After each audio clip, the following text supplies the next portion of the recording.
Hello, welcome to your academy. At your academy today, we will deal with Dockery and Son by Philip Larkin. We have already dealt with the life of Philip Larkin. We have dealt with the church going by Philip Larkin. If you want to go through these lectures, this is a link about Philip Larkin where you can know about the life and works and his contribution to English literature. And this is the link to church going, which has just sprung up at the top of this video. You can check out this link. Today, in this particular lecture, we will take up his poem Dockery and Son. Now, the poem Dockery and Son was written in 1963 and was published in the Whitsun Weddings, which was published in 1964. The Whitsun Wedding is one of the most successful collections of poetry written by Philip Larkin. You can know about all the publications or collections of Philip Larkin by going through our lecture on the life and literary times of Philip Larkin. Coming to this poem, Dockery and Sons, the context of this poem is based upon the life and experiences of Philip Larkin.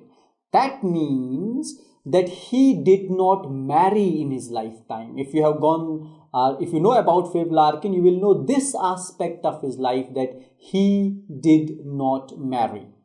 And since he did not marry, therefore he had no sons. You also know that he is a guy who is associated with the movement, and the movement was, almost anti-modernist. And Philip Larkin himself is an anti-modernist. So he championed most of those things which modernists didn't, are those which were championed by the modern period are not championed by Philip Larkin. This poem is again, pessimistic in nature, in tone, as was the church going. And this pessimism, as I have told you earlier, was an important aspect of the poetry of the poets who wrote in post-World War II era. And this poem, being written in 1963, is almost 17-18 years after the end of Second World War. Here in this poem, it has got nothing to do with a guy like Dockery, and it has got nothing to do with a guy like Son. These people are not real in nature. They are fictional characters. And by talking about these two people in this poem, what Philip Larkin would be doing, he would be telling us, you and me, about life. He would be telling us about the loss of youth.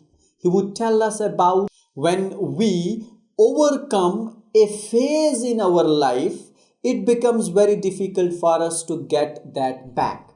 So that loss of time, that loss of youth, that loss of life at a particular point of time would be one of the themes of this poem. And the other important aspect or context in which we would look this poem on would be the postmodern idea of the family life, of the married life, of having children. And there is something which this is something which was not considered as significant in post-World War II era. That is having, entering into this knot of marriage, having a family, having a good family life was something that was not a very fashionable thing in post-World War II era. And that led to the dysfunctioning or breakdown of family life in Europe. And now that has, extended to globe over. That would be another aspect. Then this pessimism, as I said earlier, is again at the core of this particular poem. Now, all these things, this pessimism, loss of family life, no interest in having children and owning the property, were not only, the outcome of the kind of life that Philip Larkin lived, but were also the reflection of the times in which Philip Larkin lived. Now, these two statements that I made go back to the life of Philip Larkin. When when I was dealing with about Larkin, I discussed this out there, that he was not having a very good relationship with his parents. He found that the relationship of his parents was very bad, was messy, and that influenced to a great extent the idea or thought process of Philip Larkin about family life and about married life, to the extent that he himself didn't marry. So those reflections would be there in this poem. And secondly, and most importantly, the postmodern notions of pessimism, of meaningless life. And the interesting thing in this poem would be the consistency of nature versus the inconsistency of human life. That would be another aspect which we would be looking at as we read this poem. Now, these were some of the important points, introductory points, are what we say the context of this poem which we would be taking up. And mostly this poem has got the postmodern notion in it, the postmodern's content in it, and obviously here and there we'll find the autobiographical references in this poem to the life of Philip Larkin.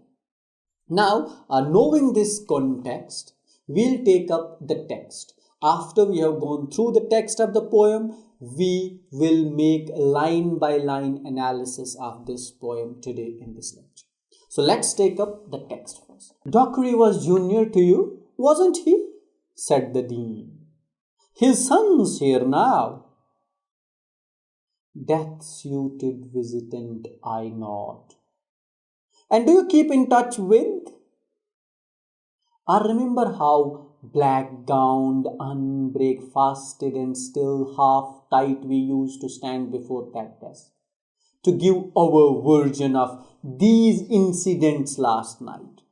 I tried the door of where I used to live, locked. The lawn spread dazzlingly white, a non-bell chimes, I catch my train, ignored. Canal and clouds and colleges subside slowly from view. But Dockery? Good Lord, anyone up today must have been born in 43 when I was 21. If he was younger, did he get this son at 19, 20? Was he that withdrawn, high-collared public school boy sharing rooms with Cartwright who was killed? Ah, well, it just shows how much, how little, yearning. I suppose I fell asleep walking at the fumes and furnace glares of Sheffield where I changed and ate an awful pie and walked along the platform to its end to see the ranged, joining the parting lines reflect a strong, unhindered mood. To have no son, no wife, no house or land still seemed quite natural. Only a numbness registered the shock of finding out how much had gone of life, how widely from others. Dockery? Now, only 19, he must have taken stock of what he wanted and been capable of... No, that's not the difference. Rather, how convinced he was he should be added to. Why did he think adding meant increase? To me, it was dilution. Where do these innate assumptions come from? Not from what we think truest or most want to do.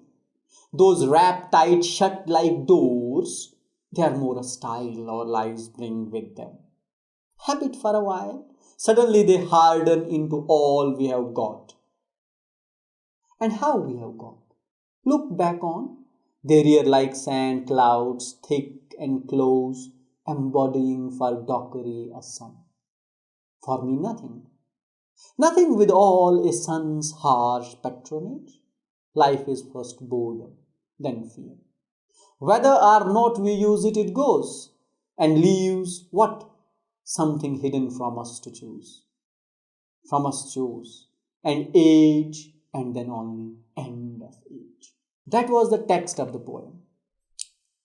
This text of the poem, is basically a dialogue. It begins with a dialogue between the dean and the speaker, and then the speaker is, not interested in talking to dean, and suddenly he does not reply to all the queries that dean makes of him, and then the speaker starts talking about the Dockery and about his sons, and there would be quite a lot of digressions in this poem, which we will deal in detail as we take up the line by line analysis of this poem. This poem, since the lecture would be a long one, we intend not to make a video more than 15 minutes long, or 12-13 minutes long. So here we will stop in this part, but the lecture will continue.